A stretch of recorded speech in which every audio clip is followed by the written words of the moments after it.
E toda sexta-feira recebemos o advogado e coordenador do curso de Direito do Claretiano Faculdade, Euclides Otikowski, sempre aqui com a gente. Seja bem-vindo, doutor. Boa tarde. Boa tarde. E sempre também com um tema diferente para te ajudar e orientar sobre os direitos. Olha, hoje o assunto é o contrato de seguros. E eu já quero começar perguntando, doutor, quando contratar um seguro? Janaína, o seguro é uma cautela que nós sempre temos que tomar. Nós podemos acontecer diversas coisas na nossa vida, um sinistro, um roubo, um furto, um incêndio. Então o seguro é a forma mais simples, né, e mais barata para que a gente tenha uma segurança, né, patrimonial e financeira. Então um veículo que você compra, um imóvel que você tem, né, pode acontecer um defeito, pode acontecer um incêndio. Então o seguro é sempre necessário. Principalmente, nós falamos no programa anterior a questão das viagens, o seguro saúde, né, o seguro de viagem, para problemas que a gente pode ter durante a viagem. Então o seguro é sempre interessante fazer e o prêmio, o valor que se paga é muito pequeno e é o risco que a gente corre no dia a dia. Mas para quem tem interesse, qual que é o melhor caminho para fazer um seguro? O seguro você contrata somente através de corretor de seguros. Então todas as seguradoras não podem vender os contratos de seguro de forma direta. Então você tem que procurar uma corretora, um corretor de confiança, para que você faça a contratação desses seguros. Uhum. Hoje o senhor sabe dizer quais são os mais comuns aí, de vida, de veículos, de casa? Os mais comuns aqui no ranking dos seguros mais feitos são os de veículos, né? São os de veículos. O segundo é seguro de vida e o terceiro é de responsabilidade civil. Então o seguro de veículo é o que está mais aí sendo contratado atualmente. E a orientação também para quem vai fechar um seguro é estar atento aí a todas as cláusulas, né, do contrato, para depois não achar que está valendo tudo e muitas vezes não vale, né, doutor? Sim, tem uma proposta que o usuário, o consumidor faz, lá está todas as condições, a importância assegurada, no caso de veículo se tem franquia ou não, quanto que é, se tem carro reserva ou não, se tem a questão da proteção também de para-brisa, enfim, todas as situações que foi acertada com o corretor. Então você verifica se está na proposta e quando ele receber a apólice, Janaína, que a apólice ela é uma cópia, ou na verdade ela é o contrato do seguro, ele verificar se aquilo que está na proposta consta lá. Porque se acontecer o sinistro, né, depois que a apólice está assinada, depois que a apólice está recebida, o consumidor não tem com quem reclamar. E o que significa a perda de direito, doutor? Perda de direito é qualquer situação que o beneficiário do seguro ele tenha concorrido para que o risco tenha acontecido.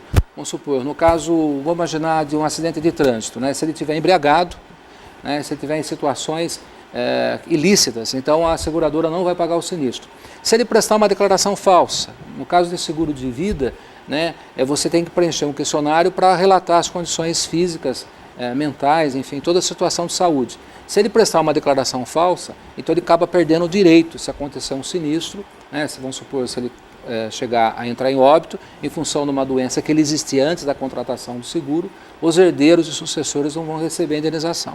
Bom, e o que significa exatamente isso? Uma doença pré-existente com relação aos contratos de seguro de vida? Então, a doença pré-existente é que quando ele está contratando o seguro, ele já tem essa doença.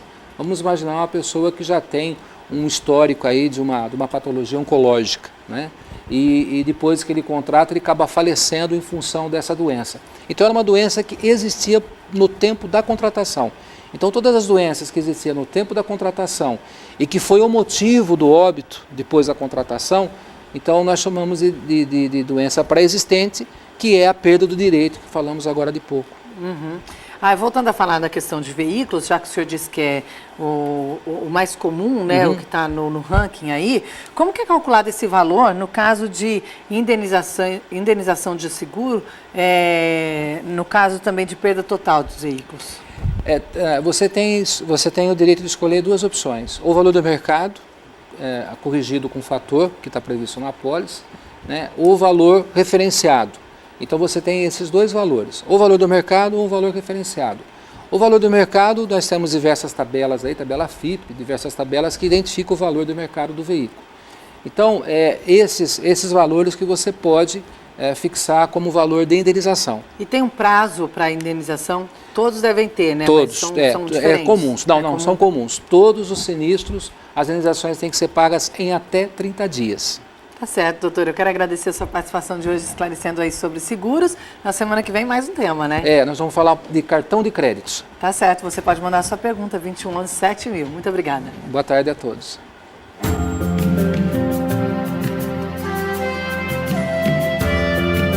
previsão para esta sexta-feira é de nebulosidade variável com pequena chance de chuva pela tarde, máxima de 32 e mínima de 21 graus. Já no sábado, pancadas de chuva à tarde, o predomínio de sol pela manhã e à tarde chove com trovoada, máxima de 31 e mínima de 20 graus. No domingo, o tempo deve ficar nublado com pancadas de chuva, muitas nuvens com curtos períodos de sol e pancadas de chuva com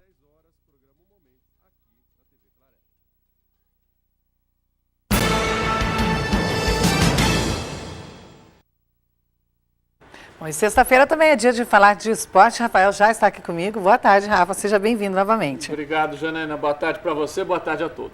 Bom, e a gente começa falando aí do Rio Claro, que anunciou mais um reforço para o Paulistão, que deve se apresentar na segunda-feira. Essa é a expectativa, né, Rafa? Isso, junto com os demais, né, com aqueles que já estão contratados. Esse é o 7º reforço, então. É o zagueiro Pitt, a gente tem a imagem dele aí. Jogador que passou pelo 15 de Piracicaba, está aí o Pitt, com a camisa do 13 da Paraíba, onde ele também jogou por vários campeonatos, disputou a Série C do Campeonato Brasileiro pelo 13, lá de Campina Grande, na Paraíba. O zagueiro Pitt, que enfrentou o Rio Claro, viu, Janaína, esse ano aqui no Paulistão, naquela derrota do 15 para o Galo Azul aqui no Chimitão por 3-0. Ele era o zagueiro do 15 no último Campeonato Paulista, vem também para integrar aí o elenco do Rio Claro para o Paulistão de 2015. Ele que tem 27 anos, 1,86 m de altura, mais um reforço do Rio Claro. A expectativa agora, Janaína, é que na segunda-feira, às 3 da tarde, mais alguns atletas também estejam aí na lista para o Campeonato Paulista. O Piauí, que foi anunciado também, ele só se apresenta lá para o final do mês, devido às férias que ele tem que gozar. Mas o Rodrigo Ninja, que já passou pelo Rio Claro, é um nome que é cotado para se apresentar na segunda, vem participando aí, vem negociando com o time.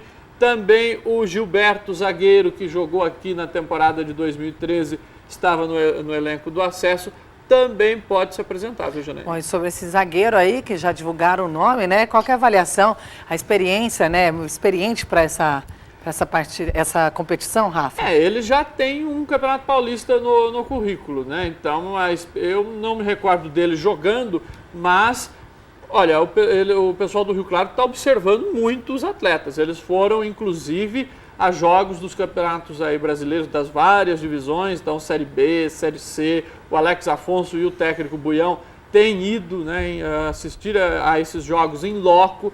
Então, certamente viram o Pitt jogando pelo 13 recentemente. Então, provavelmente ele está, sim, numa boa forma e também numa boa qualidade técnica. Rafa, ainda falando de Paulistão, nessa segunda-feira vai ter aí o congresso técnico e também o sorteio dos grupos da competição, né? Exatamente. A gente havia anunciado aqui durante essa semana, porém não vai ser anunciada a tabela, né? A tabela do campeonato propriamente, as datas, isso é mais para frente. A federação tem 60 dias antes do início da competição para anunciá-la. Porém, os grupos, isso é que na verdade é o mais interessante, os grupos vão ser definidos já na segunda-feira, o sorteio desses grupos. Como é que vai funcionar isso? As equipes estão divididas por potes, as 20 equipes participantes estão divididas em 5 potes de 4 clubes. A gente tem aqui, olha só, o pote 1 são os cabeças de chave, Corinthians, Santos, São Paulo e Palmeiras, os 4 grandes. Aí a gente tem o pote 2, que vem Ituano, Botafogo de Ribeirão, Ponte Preta e Penapolense. O pote 3, Bragantino, São Bernardo, Audax Osasco e Portuguesa.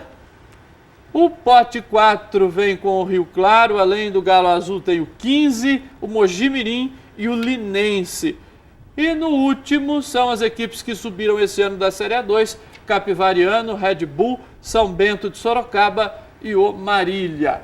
Essas 20 equipes, portanto, desses 5 potes, como é que vai funcionar? O campeonato no mesmo molde desse ano, 5 chaves, e aí eles vão sorteando. Na chave A, uma equipe do pote 1, uma equipe do pote 2, uma equipe do pote 3, uma do pote 4, uma do pote 5. De modo que os times não vão jogar entre si dentro do grupo. Por exemplo, se o Rio Claro estiver lá no grupo C, imaginemos, ele vai jogar com as equipes de todas as outras chaves, menos com as equipes do Grupo C. Então, é assim que vai funcionar, o mesmo esquema desse ano. Tá certo, Rafa. E para encerrar o noticiário esportivo, a gente fala de basquete. Hoje começa o NBB, Rafael, né? E ontem houve o lançamento oficial da competição. O que você traz de novidade pra gente? Olha, hoje tem Flamengo e Paulistano, ou Paulistano e Flamengo, como queira, o jogo é em São Paulo, que vão reeditar a final da temporada 2013-2014 do NBB. Mas ontem houve o lançamento da competição lá em São Paulo, no próprio Paulistano. A gente tem algumas imagens aí do pessoal do Rio Claro participando, do Rio Claro Basquete. Olha, tá aí todos os integrantes, tivemos integrantes das 16 equipes fazendo este lançamento ontem lá no Paulistano. O técnico Chuí está aqui, o Chuí junto com representantes de outros clubes, a camisa do Rio Claro Basquete lá no canto direito, lá em cima. Eles fizeram uma decoração bem bacana com camisas aí das 16 equipes que vão disputar o Novo Basquete Brasil, edição número 7. O Rio Claro estreia na próxima quarta-feira. Do Rio Claro estiveram lá, além do Chuí, o ala armador Duda e também o pivô Estevão. São jogadores que já conquistaram o NBB, que têm uma vasta experiência aí no Campeonato Nacional de Basquete, viu, Janaína? Que certamente são bem conhecidos de todos esses que a gente viu. Bom, e todo mundo na expectativa então, Rafa? Quarta-feira estreia Rio Claro e Palmeiras no Felipão a partir das 8 da noite. Muito obrigada pelas informações de hoje, eu te espero na segunda-feira. Na segunda-feira e provavelmente já com o grupo do Rio Claro no Campeonato Paulista, então você fique ligado aqui que a gente traz no Rio Claro Notícias. Um ótimo final de semana a todos.